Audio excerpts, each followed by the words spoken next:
I'm happy we're winning, no doubt. I said after South Africa that it was important that we continue building momentum from Sri Lanka, and it's no different through the summer. It was important to get off to a good start here in this first Test match. We know we've got some tough cricket ahead of us, starting in Hobart, but obviously throughout the summer against India as well. So it was really important to get off to a good start here. James, you started off the first innings bowling full attacking stumps to McCullum. You've got patient a few times. Did it take a lot of confidence to actually do that again in the second innings? Look, yeah, we spoke about it before the game. We wanted to try and bowl nice and full. So, look, Pup supported me there and said, look, don't worry about it if you get driven a couple of times, which I try to keep that out of the back of my head and try to just keep doing the same thing, and it paid off for me in the second innings. Crash. Yes, it's Michael. It's interesting now. You're building up a nice squadron of fast bowlers, aren't you? Out of not much, and maybe with depth returning, you could be in a better place than a lot of people thought, I guess. Yeah, no doubt. I think I've probably seen that for a while now.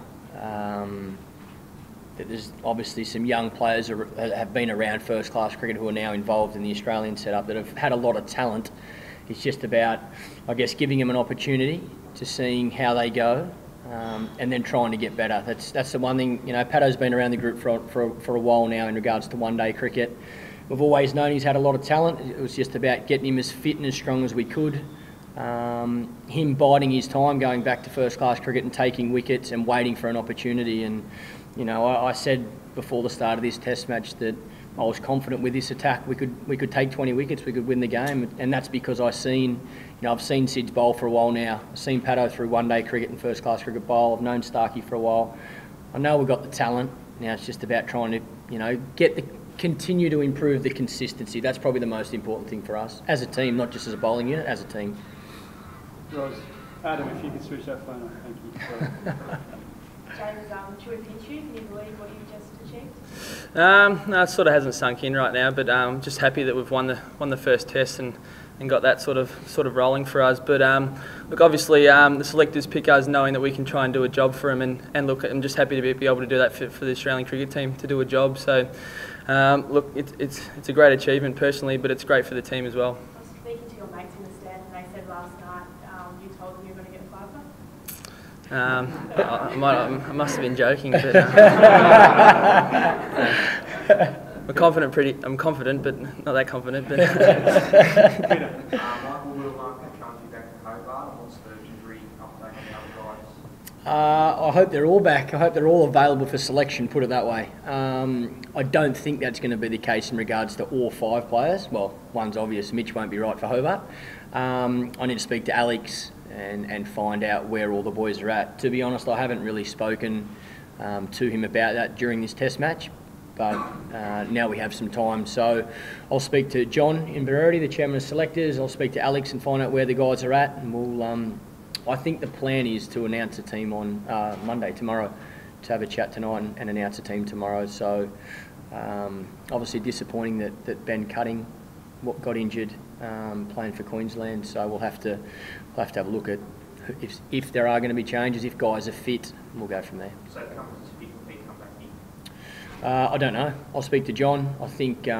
I think if he's fit, it'd probably be hard to leave him out after his performance in South Africa. No doubt, I would imagine he'd come back into the squad. We just got to, I haven't even thought about it, but it'd be hard to leave him out of the squad. That's for sure. James, you spent a lot of time in Bangladesh, in Sri Lanka, and South Africa, basically in reserve, but only playing a little bit. How valuable was that time to spend with Craig McDermott in particular, but also to have to be patient and just know that there will be an opportunity coming up? Yeah, that's been really valuable for me. Look, having that sort of pre-season over there in tough sort of conditions for me, and getting even my length right over there, it's sort of paid dividends for the right length to bowl out there. Look, I've been sort of smashing that area over in Sri Lanka and South Africa every time I bowl, and Billy's been right on my case. So look, it's great to just get the rewards for some hard work. Michael, what's the rationale between replacing Cutting or promoting the standby player with an all-rounder and Christian? Is it just possibly stiffen the tail, or to have an all-rounder in the top 6 with Watto not? You just answered. I think it's a good option to have both.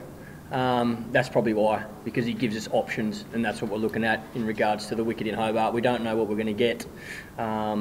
It's always nice to have that another option in regards to your bowling. I think a batsman that can bowl a bit. As you've seen, I've used Huss over the last few tests. You know, he's performed well for South Australia. So at this stage, I think he's been put on standby for Cutsy, but he does present a few options, no doubt. No, just talking about obviously stress fracture, see how tough the time that was. Like I guess 12 months ago, you know, career was pretty much at the crossroads. How tough was that period for you? I don't know about crossroads. I suppose I was only really young when I got him. So look, I just sort of sat down and thought, look, this is part and parcel of being a fast bowler. You know, for someone who tries to bowl really fast at a young age, it's just not supposed to happen. So, look, I just worked on trying to get back, making my body as strong as it could be, and obviously to try and compete with the vigours of test bowling, it's pretty tough. So, look, yeah, I didn't think it was a crossroads. I just sort of took it as an opportunity to sort of make sure that it wouldn't happen again and try and get back nice and fit. So opportunities like this that could take him. Shane had a nice little battle with Cullen and both innings. Was there any particular wicket that gave him the most satisfaction? Yeah, probably that one early last night, definitely. Look, obviously with someone who takes 13 off your first over in Test cricket, you get a bit nervous bowling to him next time. And I think I read an article last night that Guptill took the first ball. Someone wrote that McCullum should have took it well. I was pretty happy when I saw Guptill taking the first ball, so that made my nerves go away a little bit more too. Michael, obviously Phil missed out again today, probably put out twice, and concerning. He's failed a couple of times in this test, moving towards the rest of the time. I look forward to a press conference and I get asked about Phillip Hughes. Once again, not concerning for me. No, I have confidence that Hughes will, excuse me, will come out in Hobart and perform. You know, he got 100 not that long ago, 80 odd not that long ago. So, no, I've seen Hughesy cut that ball for 4 a number of times. So I'm sure he would be disappointed personally that he hasn't made any runs in this Test match. But I'm confident he can put his hand up in Hobart and get a big score for us. Michael was happy as you beat with your bowlers performance. What did you think about some of the black campus shots? It's that type of wicket really. The Gabba's known for having a bit more pace and a bit more bounce, so it's probably hard. It's quite hard to start as a batsman, but once you get in, it's a pretty good wicket. And I think this pitch was pretty similar against the new ball. There was a little bit there, as you've seen yesterday when Brad Haddon and myself were batting. We played and missed a lot. Our mindset was to try and play as aggressive as we can to get the ball as old as we could, as quick as we could. And we had a little bit of luck. It probably helps when you're on 100 and Haddon was on 30 as well. So, you know, I think that can happen to both teams on this sort of wicket. And I don't want to take any credit away from Pato. I thought he bowled beautifully. You know, he bowled with good pace. You bowl over 140 k's, you put the ball in the right area. 9 times out of 10, you're going to have some sort of success. And we've seen that in the second innings. Ben. Michael already had an injury, another one I feel. You were dropped in 2009 during the Ashes with Steve Armstrong looking over him for his technique. Have you seen changes in his technique since? Have you seen him improve his game? Definitely. I think his technique's improved out of sight. I think, like I've said before, every one of us has deficiencies in our technique.